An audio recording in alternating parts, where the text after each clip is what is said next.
All right, I think we should be back up and running. Another episode of Between the 20s is about to get underway here on VIC Radio. Thank you to all that are tuning in, or if you are rewatching this because you missed any part of the segments of the show or want to go back, well, thank you for checking back into the content. We should be live, and it seems that we are. I'm going to make sure the audio is working. It is. So we're going to try some new things. Last episode, I tried to record it, went live, and it only recorded the first couple of, hold up. Nope, that's not supposed to be running.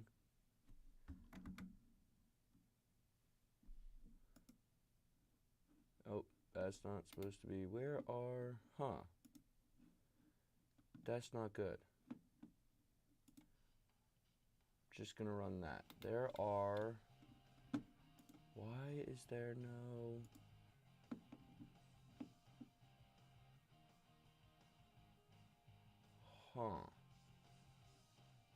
They're here, but they're not...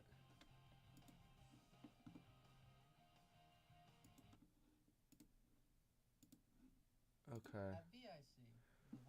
Sorry, I'm trying to work the board here, and there's things that are not in the place that they're supposed to be. But again, like I was saying, welcome to Between the 20s. We're gonna try to make sure that this thing is up and running. And last time I recorded this, for whatever reason, it only saved the first 8 minutes or so.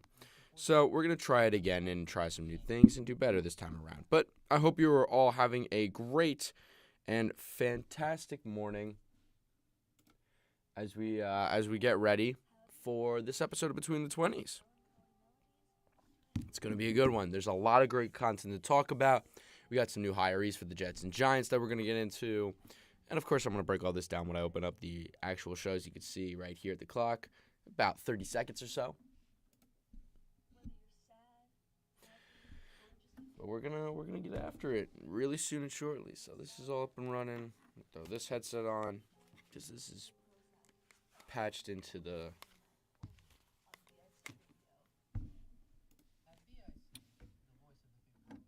All right. And, yeah, we're very shortly. We'll be getting up and running.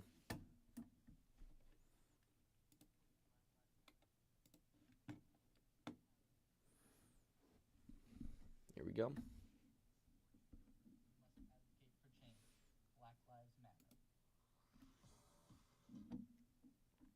All right.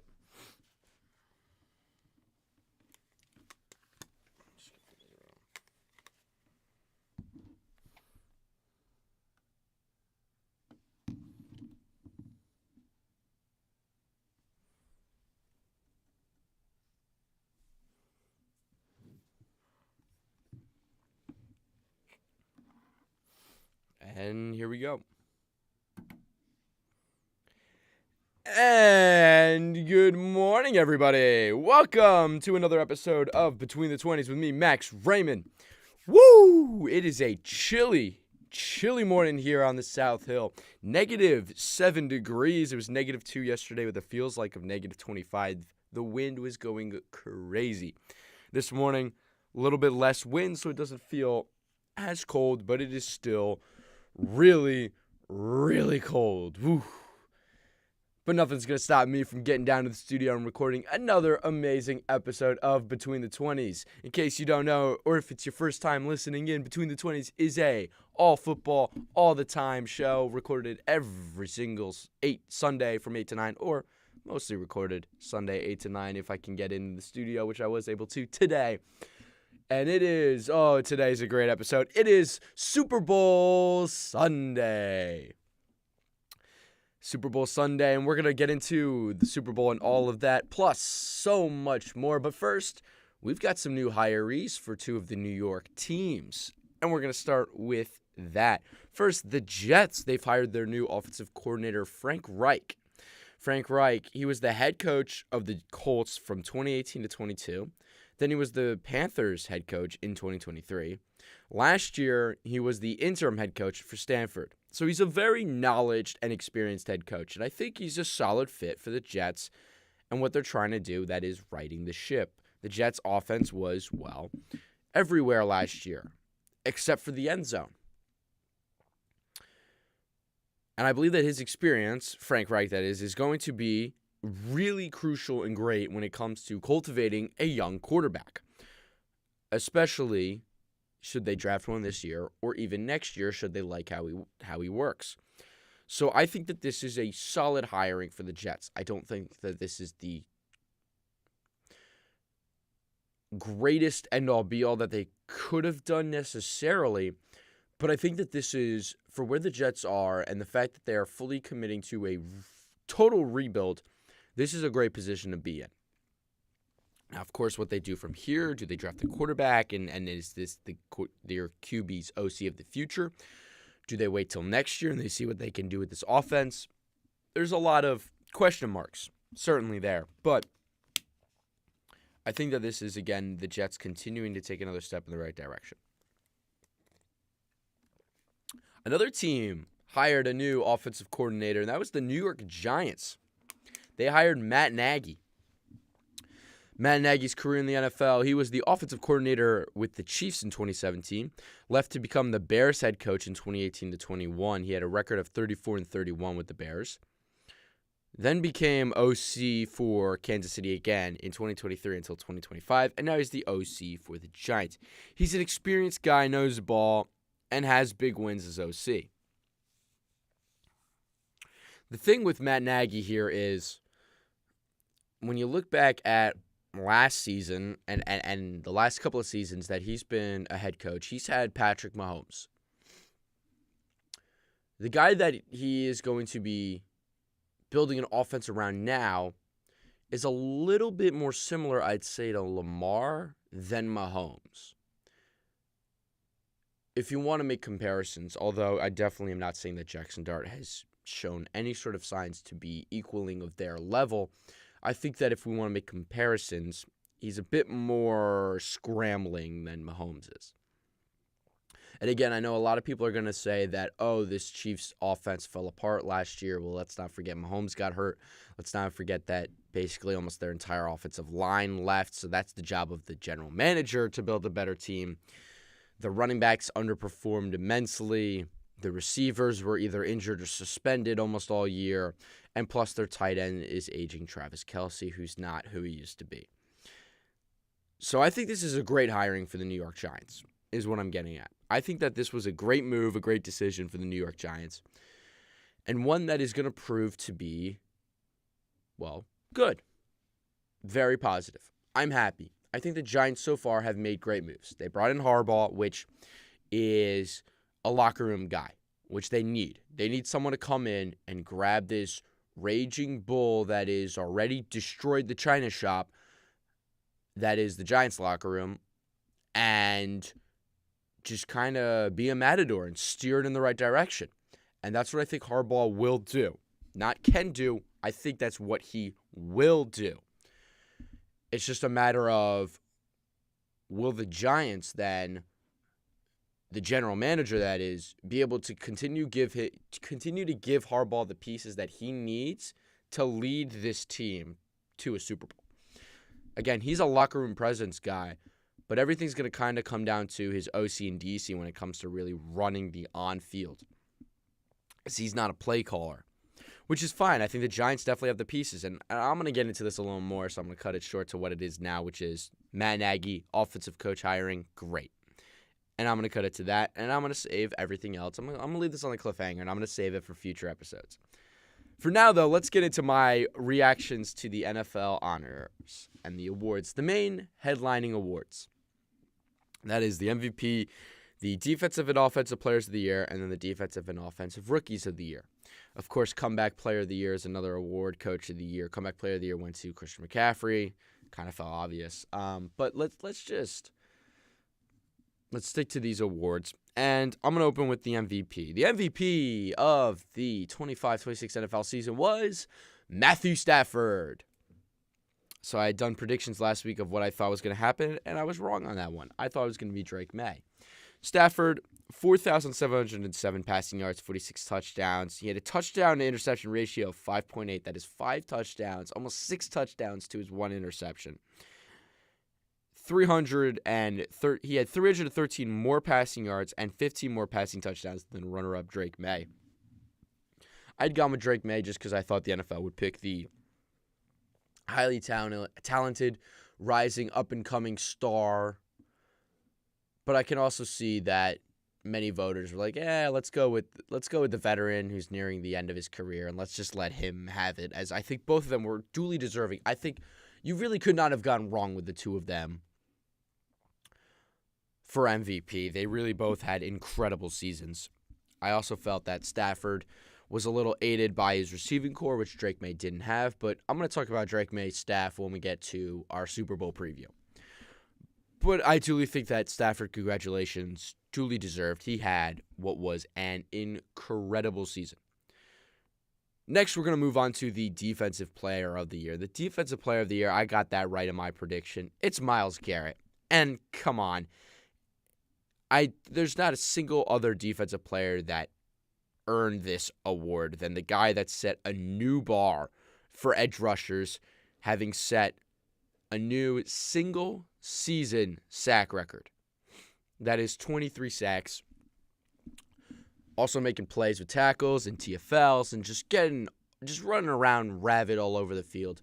And again, with those sacks, building up that graveyard. For those of you who don't know, he has on his front lawn tombstones of every quarterback that he sacks, and he sets up a little graveyard for them.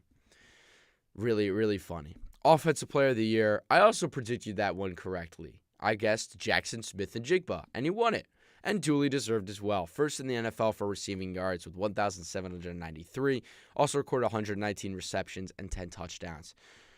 He was incredible, absolutely incredible this season.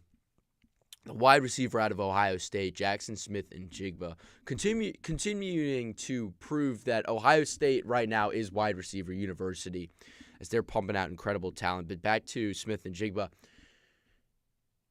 he elevated this Seahawks offense. The Seahawks offense was elevated by his ability to get open and make plays. He did an absolutely incredible job this season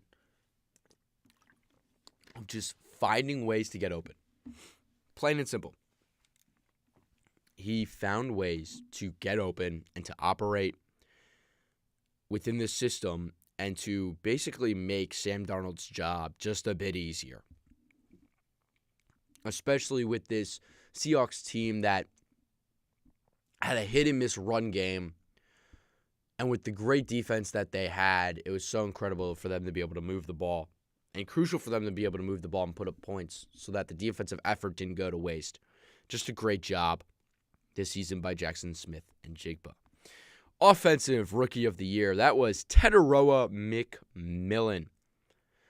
Teteroa McMillan out of Arizona, drafted this past year. The only rookie wide receiver to reach 1,000 receiving yards this season. He had 1,014. He also recorded 70 receptions and 7 touchdowns. The big wide receiver in Teteroa McMillan was just an absolute weapon for Bryce Young in this Panthers offense. And when Young got him the ball, he made plays and had some really great games, did McMillan. This one was the other pick that I had gotten wrong. I thought it would have been Jackson Dart, just for his flashy and his playmaking abilities.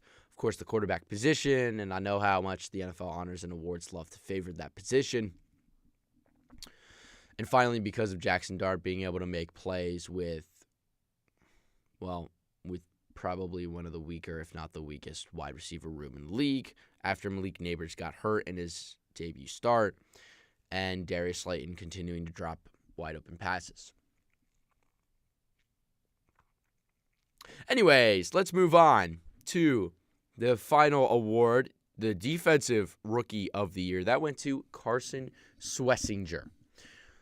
The rookie out of UCLA, drafted by the Browns in the second round. Schlesinger, a linebacker, led all rookies in both tackles and TFLs this season. I got this prediction right as well. Just an absolutely incredible season from Schlesinger.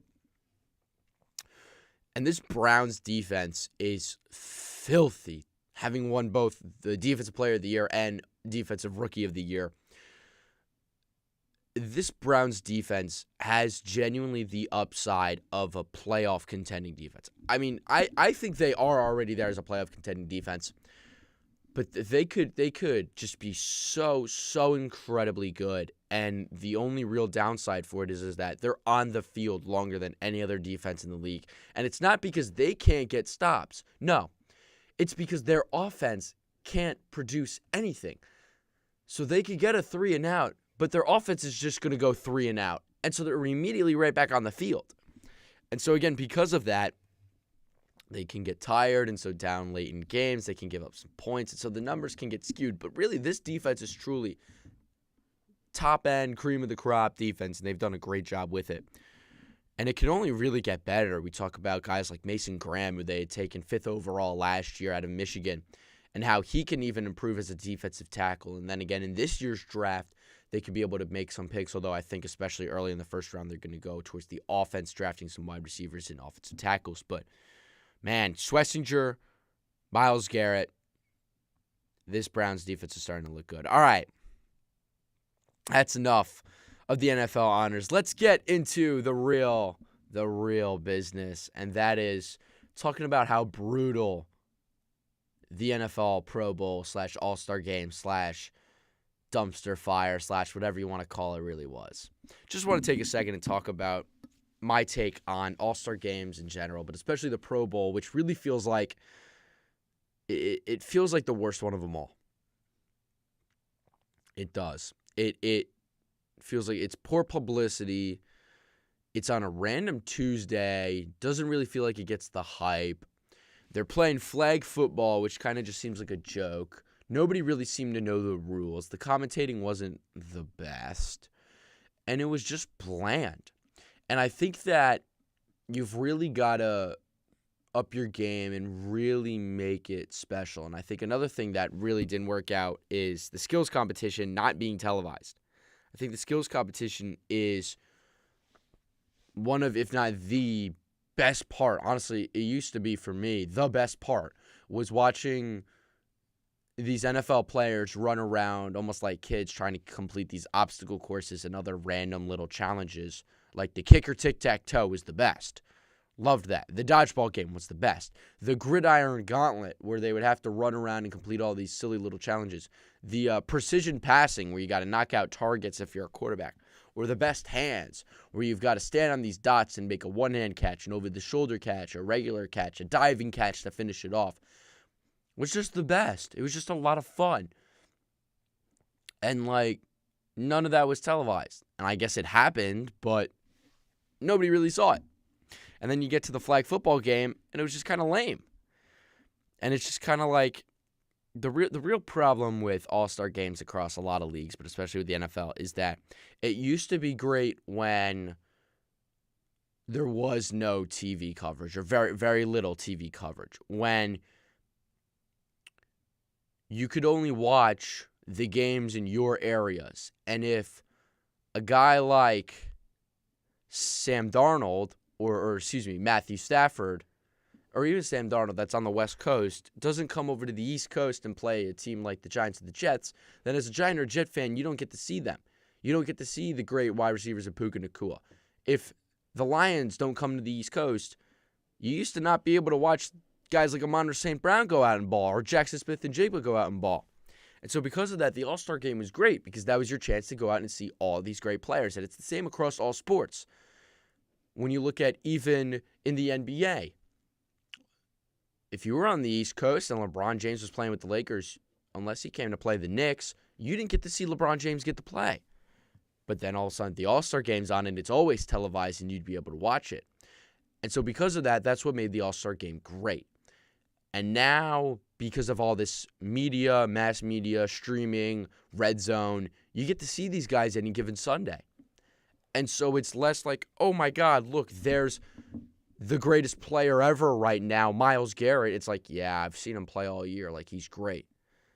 So I just wanted to put in and share my opinion on the Pro Bowl, the All-Star Game, and really how I think. And I don't really know what the next steps for the NFL are.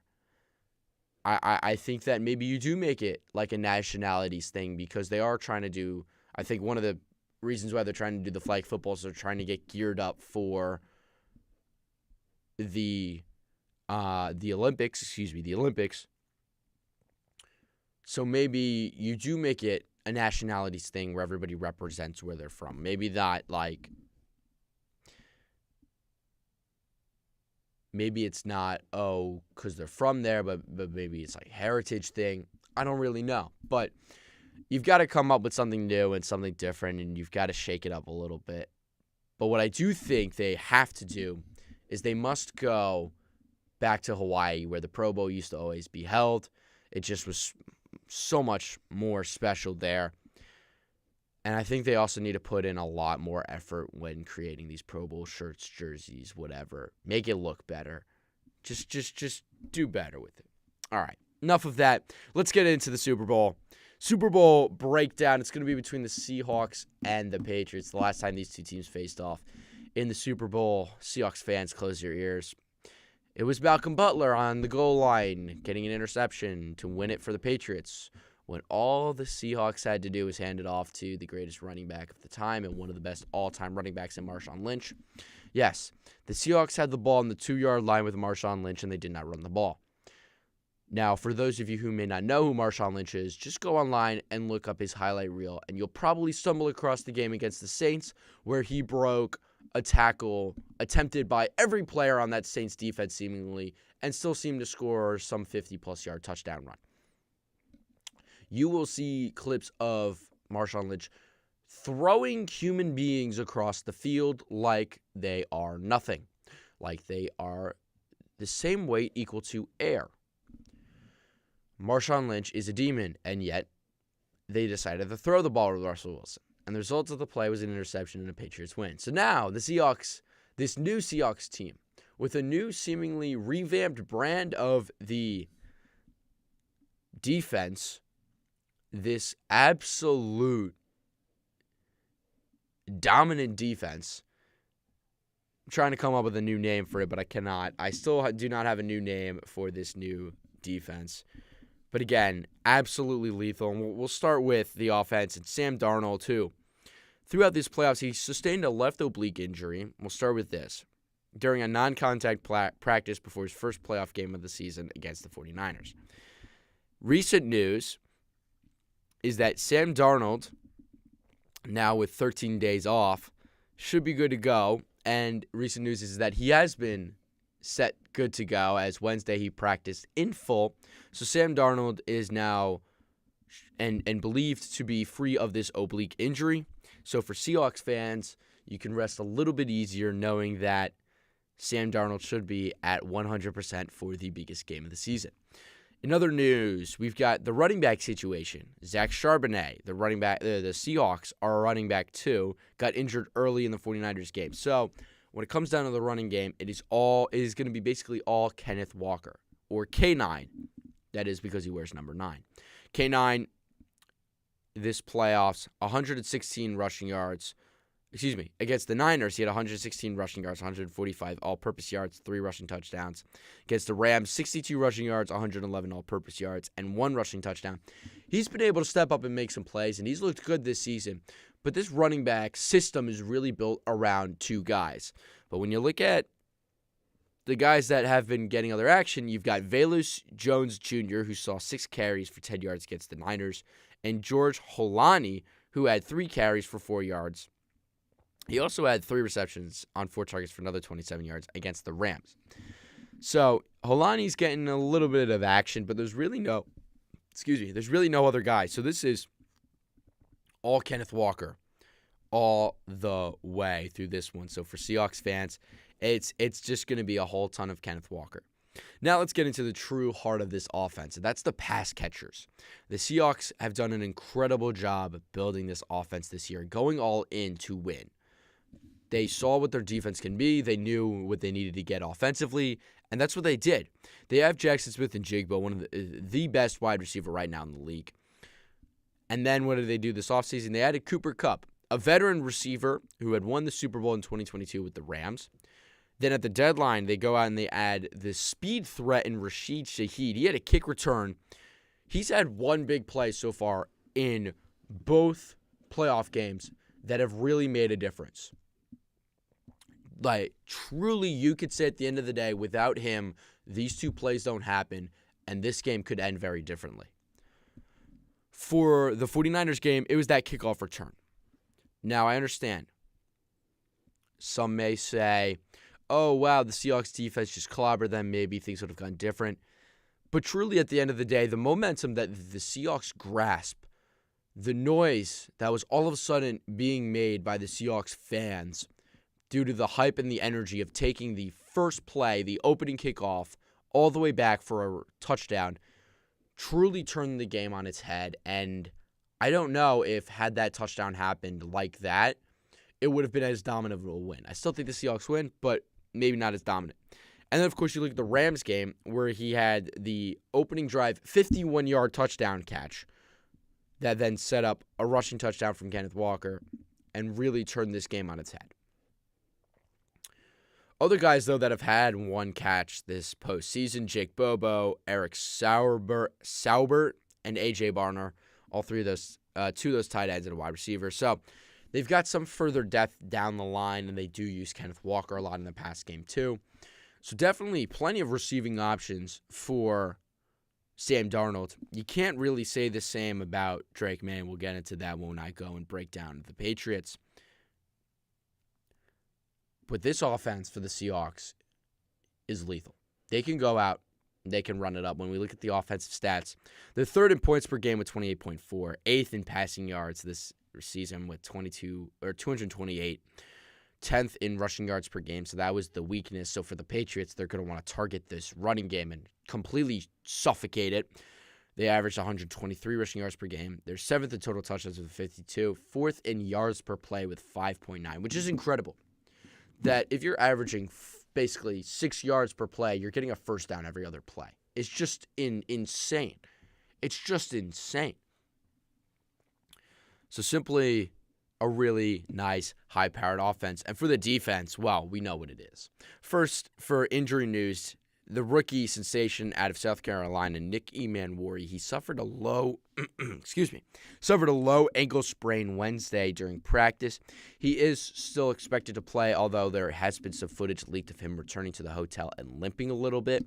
So we could see some limited action from him, but there are plenty of other guys in this stout defense that is going to step up, and a defense that was first in opposing points per game, that is points allowed per game, in 17.2.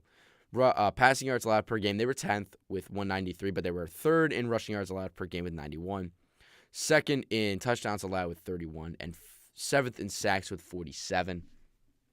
Really, really incredible defense.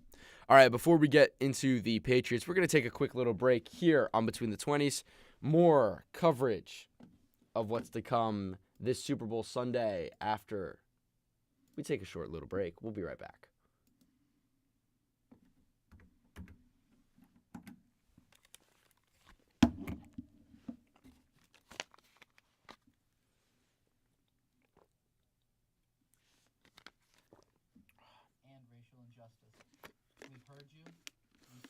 Commercial break. A little commercial break. Black Lives Matter. Whether you're sad.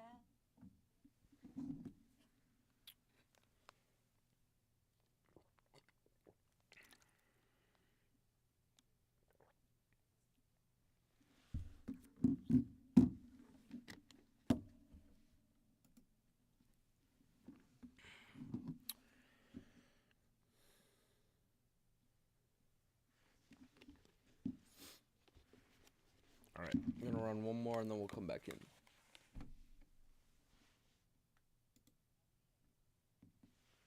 Actually, I'm going to run one more after this.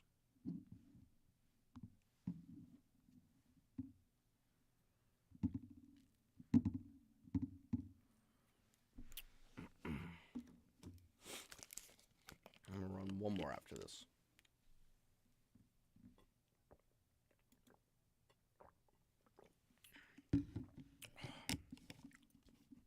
I hope everyone watching is having a great day. Just going to take a break from my voice. And we'll be right back in.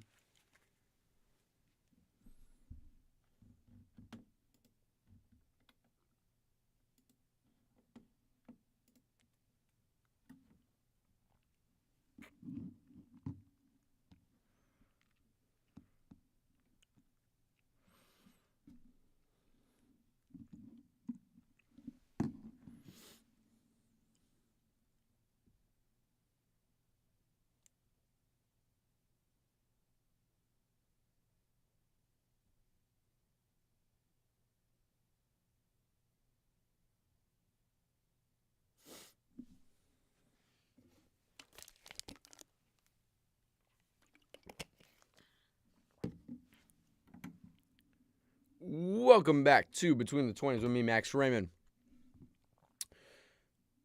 We have been talking a lot about head coaches, and then we got into a little bit of the awards, and now we are talking about what is going down tonight. That is the Super Bowl between the Seahawks and the New England Patriots. We've talked about the Seahawks.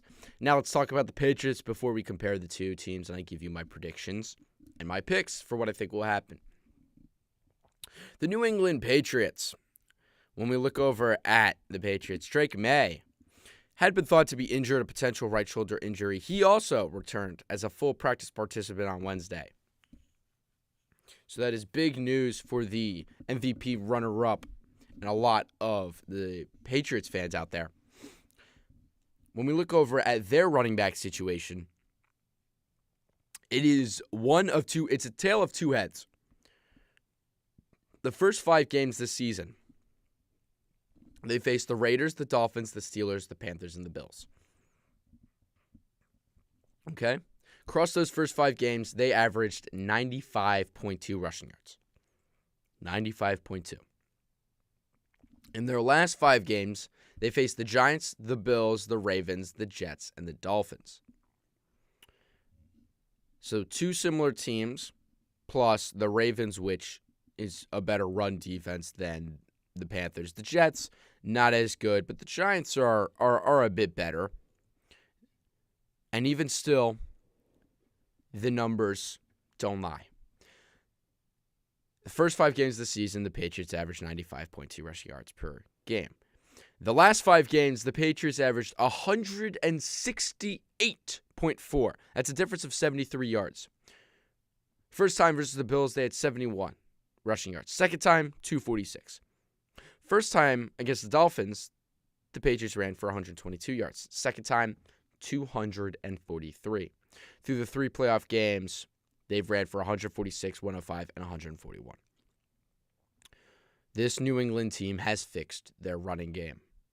And boy, at a great time to do so. And how crucial it is that they have, especially going up against this incredibly well-rounded and skilled Seahawks defense. You're going to need a running game. And they figured it out with Rahamjay Stevenson and Travion Henderson. And they do especially need that due to the fact that they just have a lacking wide receiver core. A wide receiver core that has truly been elevated by Drake May and really has not been holding their own. When we look at the options of what they've done this season, the number one option was Stephon Diggs. He had 85 receptions for 1,013 yards. Then your number 2 option is tight end Hunter Henry, which already is saying a lot. He had 60 receptions for 768 yards. Then you got Kayshon Boutte. He had 33 receptions for 551 yards. He only played 14 games. Matt Collins, who only played 15 games, had 46 receptions for 550 yards. Demario Douglas, 31 receptions for 447. And then it gets to the running back, Rahamjay Stevenson, 32 receptions for 345. And he also only played 14 games. So again, the receiving core includes Diggs, Hunter Henry, Boutte, Matt Collins, Demario Douglas. This is not a receiving core that you typically think would equal success. No, definitely not. Would never have thought that this receiving core would have equaled success. Stephon Diggs is supposed to be the guy. However, his numbers, both receptions, targets, and yards, are lower than all 4 seasons that he had in Buffalo. Now, while he did have a season-ending ACL injury in Week 8 of last year with the Texans, and I think he still might be working back a little bit from that injury, it still goes to show that this receiving core is not at all what many had thought would be one that'd be playing in a Super Bowl game. And it all has to do with just the incredible play of Drake May. I mean, truly, well and truly, Drake May is that guy. He's that guy. An incredible season with the fact that he's got this receiving core. And I think that definitely the Patriots are going to want to improve that.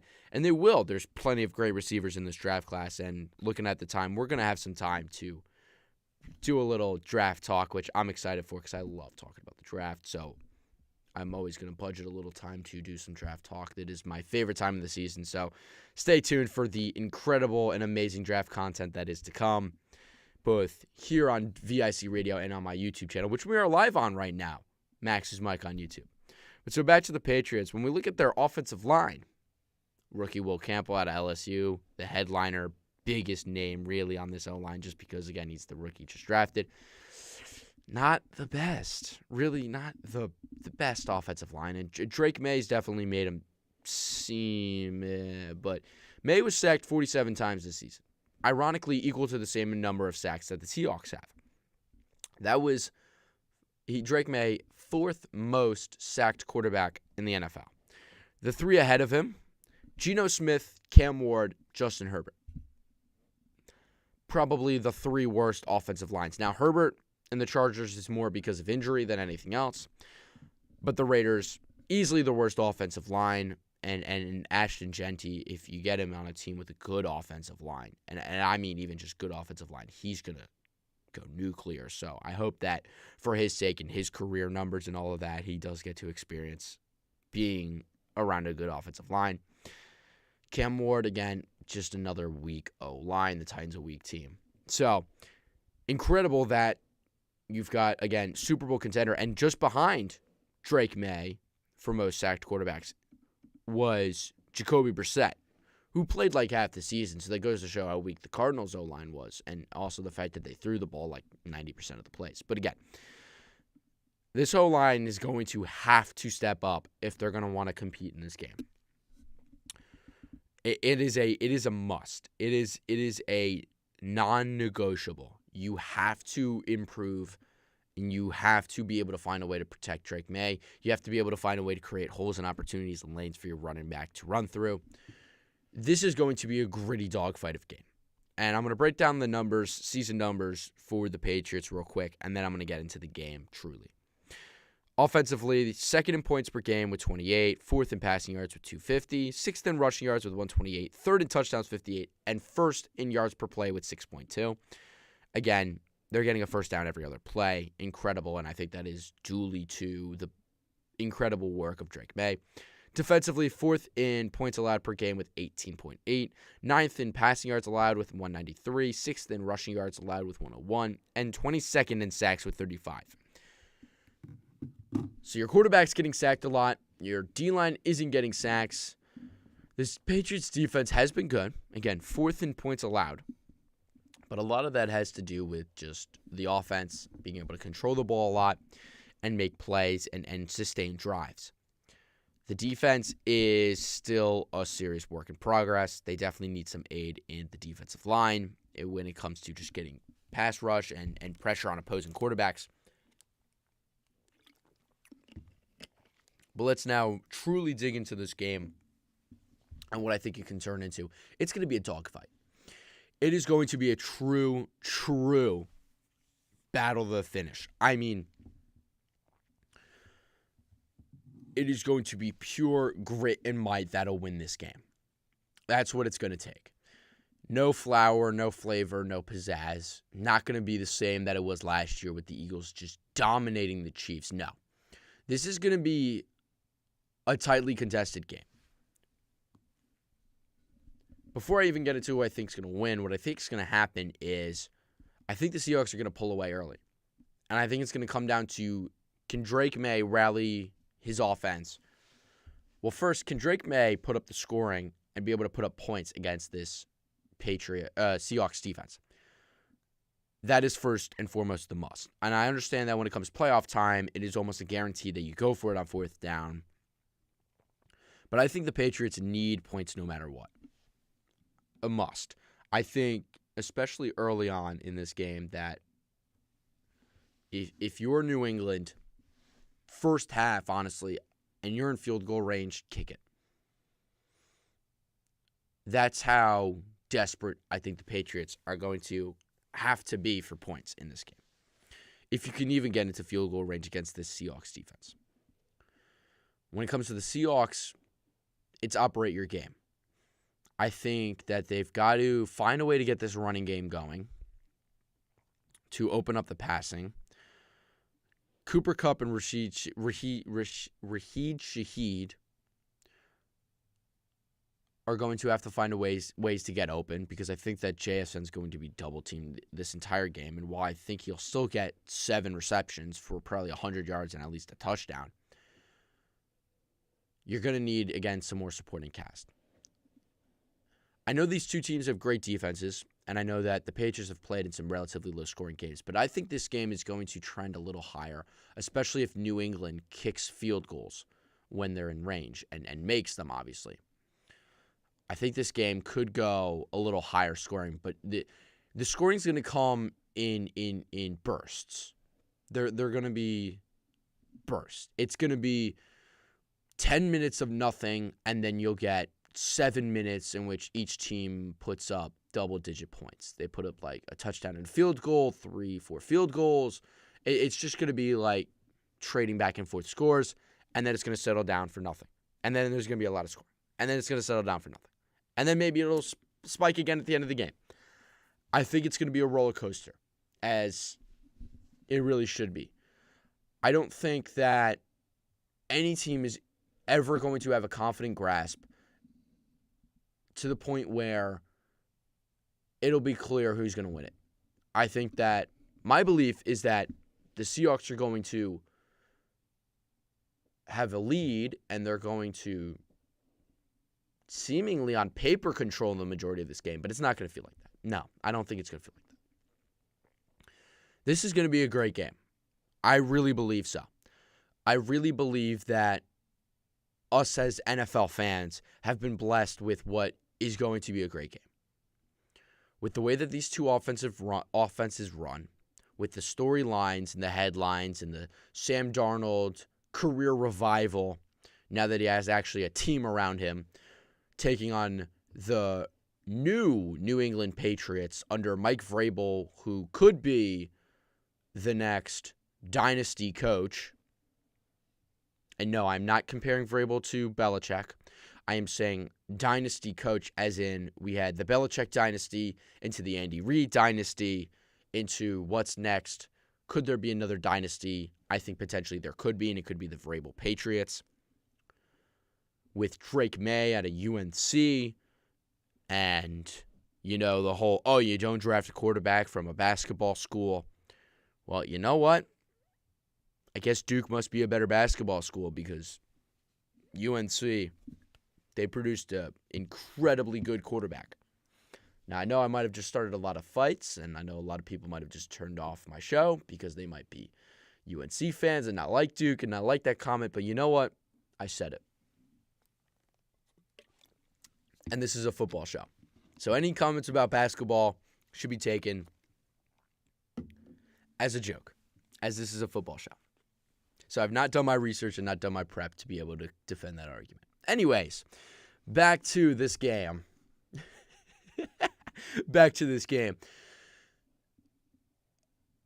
My final true predictions that I'm going to go with is I believe the Seahawks are going to win this game. I just really think this defense is too good. I do. I think this defense for the Seahawks is too good. I think that it's going to be a flip. It's going to be New England that's going to have to drive to score late in this game, and they're not going to be able to do so. So my pick for who's going to win, I'm going to go with the Seahawks. I believe in Sam Darnold. I believe in his ability. Oh, hey, look at that. UNC actually beat Duke last night in basketball. What really ironic timing. Wow. That is really poor timing for that take. UNC beat Duke 71-68 in basketball. Sorry. I'm pulling up. I've got ESPN on my phone because I'm trying to find the other lines for this game, the totals as well as the spread. And that just populated. So, again, like I said, this is not a basketball show. If you want true, genuine basketball takes, go watch a basketball show or listen to one. This is for football. So we'll stick to football. The Seattle Seahawks are favored in this one, 4.5 points. I think the Patriots are going to cover the spread. I think that this game will be closer. It'll be a one-score game. And 4.5 is it's a one-score game, but it's a little tighter. what would that be? You need 5 points. I still think that the Patriots will cover. It'll be really tight. This game is going to be a really tight game. I think there's going to be some moments, again, like I've said a lot, where the Seahawks could pull away. New England's going to pull it back. Maybe New England will get a lead, and then the Seahawks will fight it back. It's going to be back and forth. It's going to be a roller coaster. It's going to be a lot of fun. I'll go with New England to cover the 4.5. Sure. The total score, though, 45.5, so 46 points combined. I want to say the over's going to hit on that, but I really don't think so. I think the points are going to come in bursts. That's for sure. And I think that there's going to be a point where there's going to be a heavy burst, and it'll probably be late in the game, close to within the last 5 minutes or so, when these defenses are getting tired because they've had to dog it out and basically be the lead dog in this fight for their team. I don't know if a combined 46 is going to happen. I don't know. 46 is a lot of points. That is 23 points per team. That is, 3 scores and a field goal gets you to 24. That's a lot of scoring.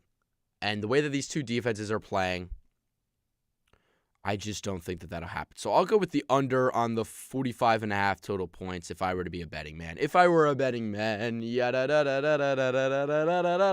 I'll stop singing now. If I were a betting man, which I'm not, but again, if I were, I'd pick the Seahawks to win, the Patriots to cover the 4.5 spread, and I'd take the under on the 45.5 combined score, which is something I don't normally do. I love to take the over. I love to root for overs. I love to root for scoring and offense and points, and that's across all sports. I love to root for overs, but if I were a betting man, I'd take the under on this one. And so that's really my breakdown of the Super Bowl. That's what I think is going to happen. It's going to be a lot of fun. Bad Bunny at halftime is going to be great. Really excited for that performance.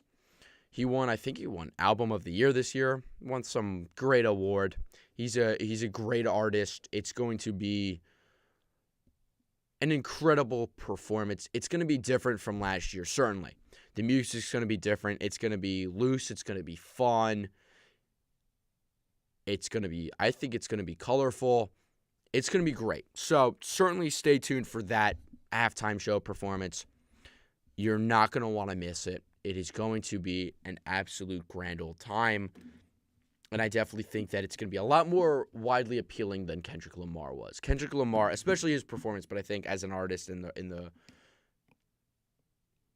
kind of rap that he does, it is kind of targeted, and that show was definitely targeted. And I understand that Bad Bunny is in a different language, but if you just take the time to enjoy the rhythms and the flow and the kind of feel that the songs give of a get up and dance, which is kind of what his music is, if you just take the time to get into it, it's going to be a great show. If you put the fact that the songs are going to be in Spanish behind you, and you just ignore that fact, and you don't let that be the end-all be-all of, oh, this is a guy that's going to be singing in Spanish, I'm not going to like this show. I'm not even going to watch because I won't understand a word now. If you put that thinking behind you, you're going to enjoy it. And so that's enough on the Super Bowl. And with the last couple of minutes, let's get into a little mini mock draft. Why not? On the spot. Let's just do it. We'll get into a little draft coverage. And so in my mock 0.5, we'll call this. This isn't my first mock draft 1.0. We'll call it my mock 0.5. We'll start with the Raiders. They're number 1. They're taking Fernando Mendoza.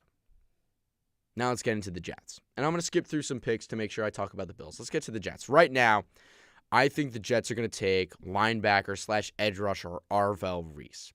Arvell Reese kind of, if we're making comparisons, similar to the Abdul Carter track where he played a lot of off-ball linebacker and then all of a sudden at the end of the season became an edge rusher. That is a pass rusher going off the outside rather than the inside. He's got great size, great speed. He's going to be really good. And seemingly is climbing the rankings as the top edge rusher in the league right now. Next up, we've got the Arizona Cardinals. I think they're going to go with Francis Mauigoa, the tackle out of Miami. Incredible size, incredible build. A really great tackle. Arm size is a little bit of a question, so he might get bumped in the guard, but the Cardinals need help there too. Next up, the Tennessee Titans. I think they're going to go edge rusher, and I think they're going to go with David Bailey out of Texas Tech. If you're drafting a defensive player out of Texas Tech this year, consider yourself lucky because they're great. I don't know the exact number. I believe there's maybe 4 or 5 defensive players out of Texas Tech in this draft. And I think they'll all be off the board by the second, if not early third round, the latest. This Texas Tech defense was incredible. Unfortunately, their offense couldn't do anything to really help them, but the defense was so good. Next up, we got the New York Giants. And as of now, I'm going to have them taking Spencer Fano. I think that this New York Giants team needs help with, I think there are 3 positions, 3 areas on the field that this team must improve early in the draft. That is the offensive line, that is their linebackers, and their defensive backs. That is the corners and the safeties. And where they are with the 5th pick, I think it's too high for Caleb Downs, the safety out of Ohio State. And while I'd like it to be Sonny Styles, I think that they could get a great linebacker in Jacob Rodriguez, again, a Texas Tech guy, who, funny enough, played some quarterback, and when I do some more mock drafts, I'll talk about how he started as a quarterback and what an incredible story that was. Definitely going to take some time to talk about him, especially because I want the Giants to take him. But I think because that they can get him or some other great guys in the second round, whereas the talent with the tackles kind of falls off a little bit more than the linebacking talent does. And again, where the Giants are drafting, I think they're going to go Spencer Fano. Then to kind of speed ahead a little bit, we'll go Browns. I think they're going to take Cardell Tate. The Commanders, that's where I think Ruben Payne will go. The Saints, they need some wide receiver help. I'll go with Jordan Tyson. The Chiefs, Jeremiah Love. And I'm kind of just speeding through this so I can get down to the Bills and be able to talk about them a little bit. But we're going to kind of just move swiftly through this. I think where are we next? We've got the Bengals going to go with Caleb Downs. Then the Dolphins are up Jermod McCoy, cornerback out of Tennessee, and he has had an interesting season. And that is because, well, he was hurt for most of the season. But however, the year prior, absolutely incredible season did Jermod McCoy have. So interesting things to really look at when you look at these kind of players and prospects and products is guys that like McCoy were kind of injured. And there are other guys like Peter Woods, for example, out of Clemson, the defensive tackle, who kind of had a down season. But when you look back at their 25 season, or their 24 season, were incredible. So I think that you've got to really, when deciding and picking these guys, have to take it with a grain of salt of kind of just simply what they were able to do. And as we continue to move through this, we continue to move later into this draft, we get to eventually the Bills pick. And when you look at the Bills pick, here's who I think is going to be available at the wide receiver position, which I think is who they have to draft. You're going to have Casey Concepcion, the wide receiver out of Texas A&M. And we'll end the show with this, because this will take me some time to kind of talk to you. You got Chris Bell out of Louisville, but he had gotten hurt towards the end of the season. You got Jeremy Bernard out of Alabama, but I think he's going to go. He'll be a later second round, so you might not have to take him just yet. You could wait on him. You got Omar Cooper Jr. and Elijah Surratt out of Indiana. Great picks. I love Elijah Surratt. 6'2", 213. Great size, great catchability, playmaker. When you need him most, he's there to make a play. C.J. Daniels also stepped up huge for Miami late in the season. You've got Skylar Bell out of UConn. Zachariah Branch, I think, will still be on the board. But as I continue to go through these names, Malachi Fields, Notre Dame, Antonio Williams, Clemson, when I continue to go through these names, and I mention guys like Zachariah Branch and Casey Concepcion, two names that for many will stick out. Concepcion, 5'11", 190. Zachariah Branch is 5'10", 180. What you're seeing is a lot of guys that aren't what the Bills wanted last year or feel like they need. And that is a deep ball threat. But there is one guy. There is one guy that is a deep ball threat. That was a deep ball threat. And had an incredible season this past year. That's Chris Brazzell II. That's who I think the Bills should draft. As of now, the 6'5", 200-pound wide receiver out of Tennessee, who had 62 receptions for 1,000 yards last year with the Volunteers, averaging 16 yards per reception. He's the guy that this Bills team needs. So if you're a Buffalo Bills fan and you're seeing these reports that the top wide receiver in this free agency this year in George Pickens is probably going to be franchise tag, that is, a team gets one franchise tag and they can basically lock up a player and say, yeah, you're not going to free agency. We're going to keep you here and pay you a certain sum of money. The Bills need a wide receiver bad. They need a deep target receiver. And when you look at all these other options that I've kind of listed off, you've got some mid-range guys. Zachariah Branch is definitely a short route. He's fast, he's quick, he's shifty and speedy, but he's not really going to be effective downfield. But when you look at guys that are available that are going to be downfield threats, Chris Brazzell II is that downfield threat. I don't think that right now necessarily he has round one grade, but if he tests and has a really great combine, I think for sure the upside is definitely there for the first round. So as of now, in my mock draft 0.5, I think that the Jets are looking at Arvell Reese, an incredible linebacker and edge rusher, and helps you in both positions, and is going to be, at the very least, a 3-down guy. He's going to be out there, and he's going to be, you can scheme for him, and he's going to be available to make plays all over the place. And, of course, I understand the Jets, they've got that pick at 16. I think they should go with a wide receiver there, Jordan Tyson. Denzel Boston, right? Yeah, Denzel Boston out of Washington, another great receiving option that they could take. They could go cornerback, Avion Terrell, as well as Colton Hood out of Tennessee, two great corners that they could use to try and replace Sauce Gardner. I don't think they're going to replace him, but they're gonna help fill the void. I don't think that is a quarterback spot, and I don't think any quarterback besides Mendoza should be taken in the first round. I don't even really think any quarterback should really go in the second round either. And then you get down to the Bills, and I think Chris Brazzell II is the pick. And so that will be it for this episode of Between the 20s. I hope you all enjoyed. We got a lot of content in, a lot of great talked about the offensive coordinators, new hires for the Jets and Giants, got into the NFL honors, and of course, we talked about the great Super Bowl game that will be played today. If you did enjoy and want to listen in some more, again, Between the 20s live here on VIC Radio each and every Sunday morning, 8 to 9. As well as, you can also check me out on Instagram and YouTube at Max's Mike on Instagram and YouTube, posting some great content there, more content to come, especially when draft season comes around. I'm going to be breaking down everything.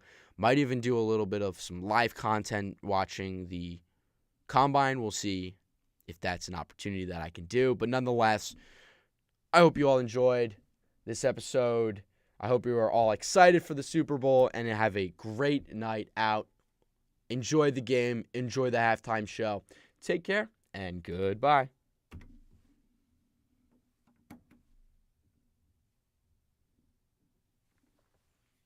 All right. That's the show, folks. That's all, folks. Hope you all enjoyed. And, yeah. See you next week.